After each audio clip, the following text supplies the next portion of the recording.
Hello everyone. Hello everyone, मैं राधिका आप सबका वेलकम करती हूँ अपने एक न्यू व्लॉग में। और सबसे पहले तो happy new year to all of you, क्योंकि आज है 1 जनवरी का मेरा ये व्लॉग। और मेरे 1 जनवरी की जो न्यू ईयर की शुरुआत हुई वो कुछ इस तरह से कि मैं बस सुबह सो के उठी, उसके बाद में अपना फ्रेशन अप होकर फिर मैं लगी हूँ अपने घर की साफ़ सफाई करने के लिए। तो झाड़ू मैंने लगा दिया था और उसके बाद में अब लगाने लगी हूँ मैं पोछा। और आज बच्चे भी जल्दी उठा दिए हैं क्योंकि वो भी अपना नहा धो के फ्री हो जाएंगे, तो फिर ये है कि अपनी बुआ के घर पर भी घूम आएंगे। और ठीक है, बचपन में ना हमारी मम्मी हमसे बोलती थी कि ना सुबह आज के दिन जो भी अच्छे काम किए जाते हैं वो ना साल भर हम लोग इसी तरीके से करते रहते हैं। तो कोई भी 1 जनवरी को गलत काम नहीं करना चाहिए। तो बस बच्चों को मैंने इसी बात को बोल कर ना उनको उठा दिया था। उसके बाद में पोछा लगाने के बाद में फिर आ गई थी मैं किचन में। और आज थोड़ा सा लेट हो गए थे क्योंकि ना सबके कॉल आ रहे थे, तो न्यू ईयर विश करने की वजह से ना थोड़ा सा लेट हो गई मैं। तो फिर मैं किचन में जल्दी से आ गई हूँ और इनके लिए मैंने आज बनाई हैं आलू की कचौड़ियाँ और आटा लगाया था पालक का। तो बस कचौड़ियाँ बन रही हैं और मेरे किचन का फ़िलहाल ये वाला हाल है कि सुबह जल्दी उठ के जैसे काम हो जाता है ना, आज थोड़ा सा लेट हो गया था। उनको फ्री करने के बाद में सबसे पहले मैं नहा ली थी और अपने कपड़े धो लिए थे। तो कपड़े ना 1-2 दिन के इकट्ठे हो गए थे, तो मैं कपड़े ज़्यादा हो गए थे, इसलिए ना मैं हाथ पे लेकर इस तरीके से नहीं आई हूँ, बेडशीट में बांध के लेकर आई थी ताकि ना कोई भी कपड़ा नीचे गिरे ना। तो फिर थोड़े से कपड़े और रह गए थे, वो भी मैं ले आई हूँ और इन कपड़ों को ना मैं डाल दूंगी क्योंकि आज थोड़ा सा धूप निकल आई है। 2-3 दिन से ना बिल्कुल भी धूप नहीं निकल रही थी।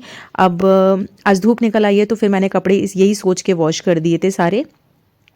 और अभी ना कपड़े डबल हो जाते हैं ना, कि वूलन वाले कपड़े भी हो जाते हैं और हल्के फुल्के अंदर वैसे भी कपड़े पहने जाते हैं, इस वजह से और थोड़े से ज़्यादा कपड़े हो जाते हैं। और धूप नहीं निकली थी तो 2 दिन मैंने मशीन भी नहीं लगाई, लेकिन आज धूप निकल आई थी तो सारे कपड़े वॉश कर दिए। फिर मैंने यहाँ कपड़े डाल दिए थे, कपड़े डालने के बाद में फिर मैं नीचे आ गई हूँ।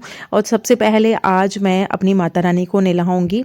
आज सारे भगवान जी को मैं नहला दूंगी क्योंकि लड्डू गोपाल जी तो हैं नहीं मेरे पास में, तो अभी फ़िलहाल मेरे पास में नहीं है, बाकी सारे भगवान जी हैं। तो उन सबको ना आज मैं नहलाने का काम करने वाली हूँ। और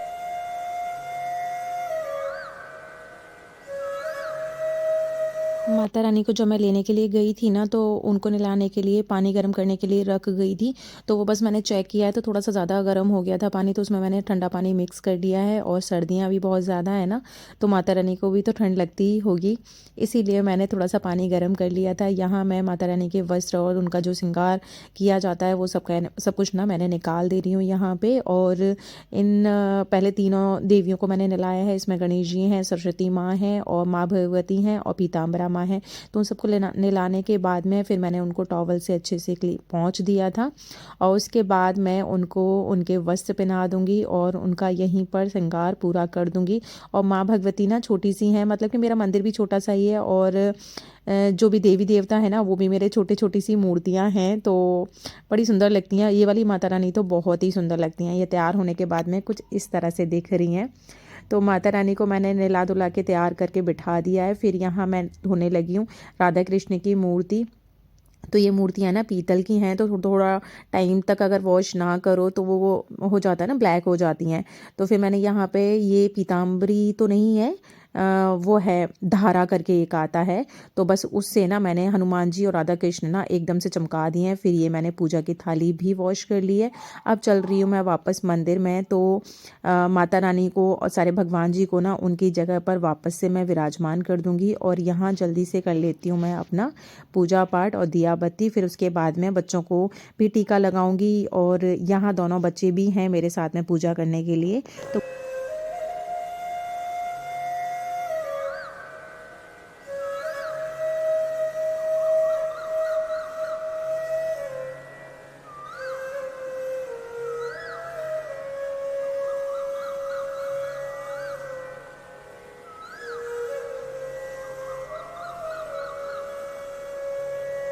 यहाँ आरू का ट्यूशन का टाइम हो रहा था, तो वो रेडी होके बिल्कुल तैयार होके ही खड़ा हुआ था यहाँ पे।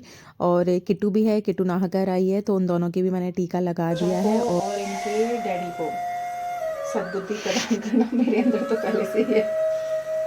मुझे सिर्फ सहन करने की शक्ति प्रदान करना और अपना आशीर्वाद बनाए रखना। जय माता दी।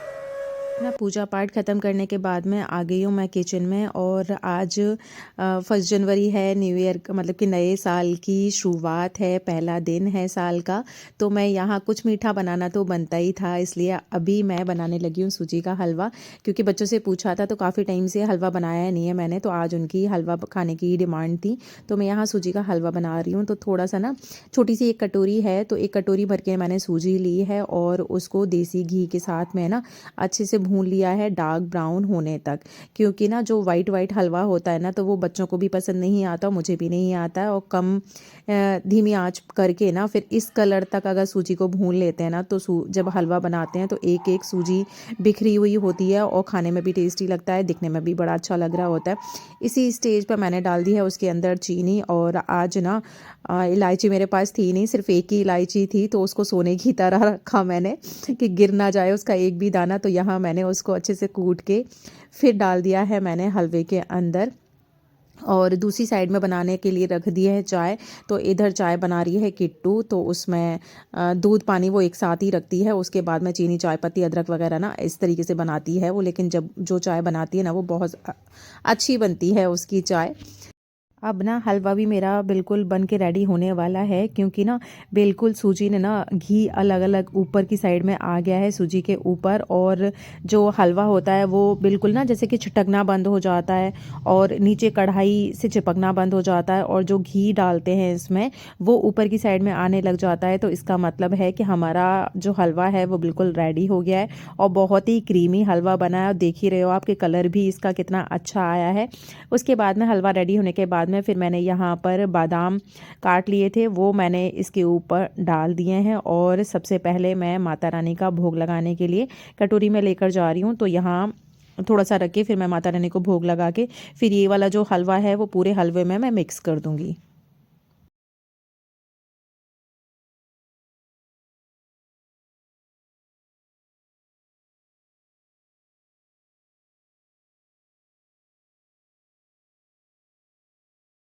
माता रानी को भोग लगा दिया है। अब तैयारी करने लगी हूँ मैं पकौड़ी बनाने की।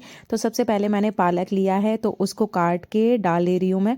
एक छोटा सा ना, छोटा तो नहीं है, बड़ा है, बड़ा सा भगोना मैंने ले लिया है जिसमें ना अच्छे से ये सारी चीज़ें ना मिक्स हो जाएंगी। और पकौड़ी मैं इसलिए बना रही हूँ कि गाजर की सॉरी सूजी का हलवा बनाया है, पकौड़ी होंगी और चाय होगी। और ये बच्चों की डिमांड पे बन रहा है कि सुबह पतिदेव को तो उनका लंच और ब्रेकफास्ट करवा दिया था, उसके बाद में अब बच्चों को जो खाना था वो मैं बना दे रही हूँ। और वैसे भी अभी छुट्टियां चल रही हैं ना इनकी, तो छुट्टियों वाले टाइम पर ही ये इस तरीके की चीज़ें खा पाते हैं, नहीं तो जब स्कूल जाते हैं तो फिर बिल्कुल टाइम नहीं मिल पाता इन्हें।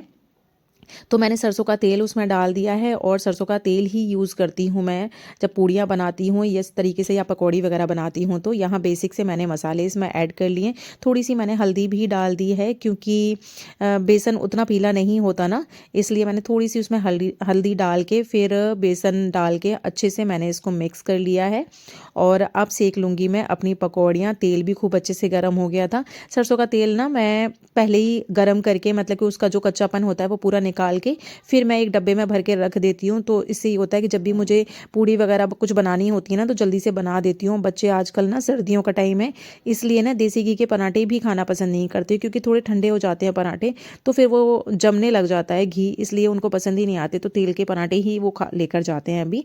तो देखिए मैंने ना एक बार की तो पकौड़ियाँ सेक ली हैं। और सबसे पहले ट्यूशन का टाइम हो रहा था किट्टू का, तो किट्टू को खिला पिला के मैंने फ्री कर दिया था, तो वो ट्यूशन चली गई है। यहाँ आरू ट्यूशन पढ़ के भी वापस आ गया है, तब तक मेरा रेडी हो गया था हलवा भी और सेजवान चटनी भी और पकौड़ियाँ भी। तो यहाँ मैंने 2 कप चाय छानी है मैं मेरी और आरू की। तो अब हम लोग अपने आराम से बैठ के छत पे जाके, थोड़ी सी धूप भी है यहाँ पर, तो यहाँ बैठ के अपना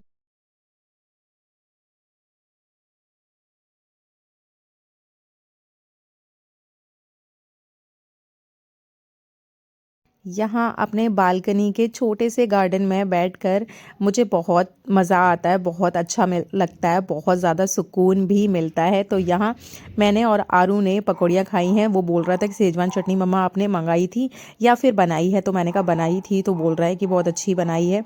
पकौड़ियाँ भी उसको भी बहुत अच्छी लगी और वाकई में आज बनी भी बहुत अच्छी थी। तो आ जाइए आप लोग भी इंजॉय कर लीजिए हम लोग के साथ में पकौड़ियाँ। तो ये था आज के मेरे व्लॉग में। आज का व्लॉग यहीं एंड करते हैं। तो उम्मीद करती हूँ मेरे व्लॉग का कोई भी पार्ट आपको अच्छा लगता है तो लाइक करना नहीं भूलेंगे, और जो भी नए आते हो मेरे चैनल पर वो प्लीज़ चैनल को सब्सक्राइब कर लिया करिए।